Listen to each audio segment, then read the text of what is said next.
విడాకులు ఇచ్చిన భర్తలు చనిపోయిన తమ బాధ్యతల్ని నిర్వర్తించిన హీరోయిన్స్. సినిమా వారికి ప్రేమలు, పెళ్ళిళ్ళు, విడాకులు చాలా కామన్ అని ఇప్పటికే కొన్ని వందల సార్లు చెప్పుకున్నాం. పదుల సంఖ్యలో కథానాయికల విషయంలో ఇదే నిజమైంది.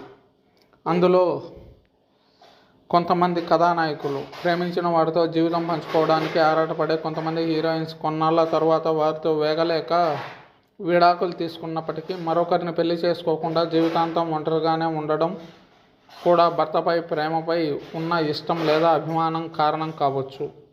ఇంకా కొంతమంది హీరోయిన్స్ అయితే విడాకులు తీసుకున్న తర్వాత భర్త చనిపోయినా కూడా మరో వివాహం చేసుకోకుండా ఒంటరిగానే జీవిస్తున్నారు.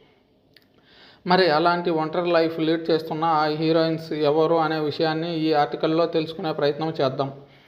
ఇటీవల కాలంలో హీరోయిన్ మీనా భర్త విద్యాసాగర్ మరణించిన విషయం మనందరికీ తెలిసిందే. అయితే మీనా అతడితో విడాకులు తీసుకోలేదు. కానీ చివరి నిమిషం వరకు వీరు విడిగానే ఉన్నారు.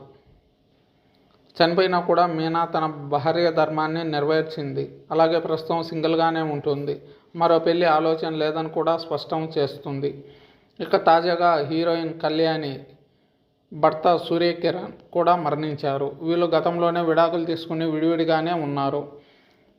అయినా కూడా విడిగానే ఉన్న మరొకరిని పెళ్లి చేసుకోకుండా ఉండటం విశేషం. పైగా సూర్యకిరణ్ మరణించిన తర్వాత కూడా ఆమె వ్యక్తిగత జీవితంలోకి మరొక వ్యక్తికి ఛాన్స్ లేదని చెబుతుంది కళ్యాణి. గతంలో నటి రోహిణి సైతం రఘువరన్ అనే విలన్ నటుడిని ఎంతగానో ప్రేమించి పెళ్లి చేసుకుంది. కానీ వీరు కొన్నాళ్ళ తర్వాత విడాకులు తీసుకున్నారు. అయినా కుమారుణ్ణి పెంచుకుంటూ రోహిణి విడిగానే ఉంది. ఆ తర్వాత రఘువరన్ మరణిస్తే అన్ని కార్యక్రమాలు పూర్తి చేసి ప్రస్తుతం సింగిల్గానే ఉంటుంది రోహిణి.